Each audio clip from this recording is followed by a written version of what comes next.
తిరుపరంగుండ్రం విజయ్, తిరుమంగళం విజయ్, ఉసలంపట్టి విజయ్। তামিলনাড়ুর রাজনৈতিক মঞ্চে যেন সিনেমার চেয়েও বড় কোনো চিত্রনাট্য লিখে ফেললেন বিজয় থালাপতি। ক্যারিয়ারের সবচেয়ে সোনালি সময় হঠাৎ করেই রূপলি পর্দা থেকে বিদায়ের ঘোষণা, যা ভক্তদের জন্য ছিল এক বড় ধরনের ধাক্কা। কিন্তু সেই ধাক্কা ফেরিয়ে এবার তিনি হাজির হয়েছেন নতুন পরিচয় রাজনীতিবিদ হিসেবে।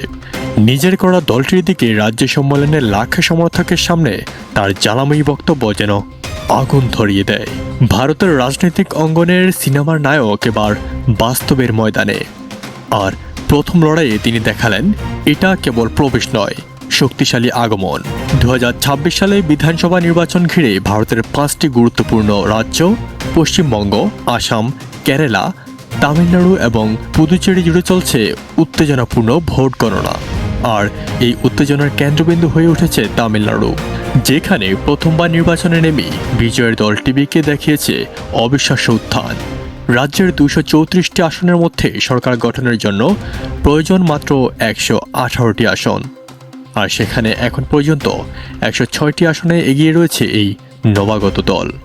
ডিএমকে ও এডিএমকের মতো পুরনো শক্তিকে পেছনে ফেলে এক অগ্রগতি নিঃসন্দেহে এক রাজনৈতিক ভূমিকম্প। তামিলনাড়ুর রাজনীতিতে এতদিন ছিল মূলত দুই শক্তির একছত্র আধিপত্য।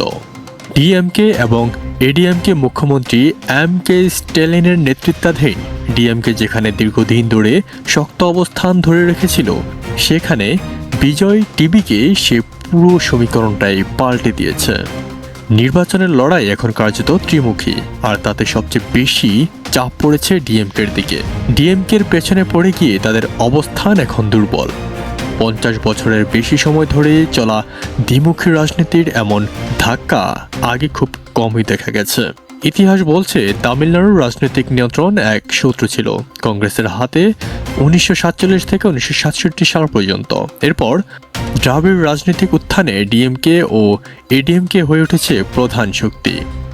মাঝে 1980 থেকে 1989 সাল জানকী রামচন্দ্রের নেতৃত্বে স্বল্প সময়ের জন্য কংগ্রেস ক্ষমতা এলেও তা ছিল ক্ষণস্থায়ী। এরপর থেকে মূলত দুই দলের মধ্যে ক্ষমতার পালাবদল হয়েছে। মাঝে মধ্যে রাষ্ট্রপতির শাসন জারি হলেও তৃতীয় কোনো শক্তি উত্থান প্রায় ছিল না বললেই চলে। কিন্তু এবার তা ভেঙে দিলেন বিজয় থালাপতি।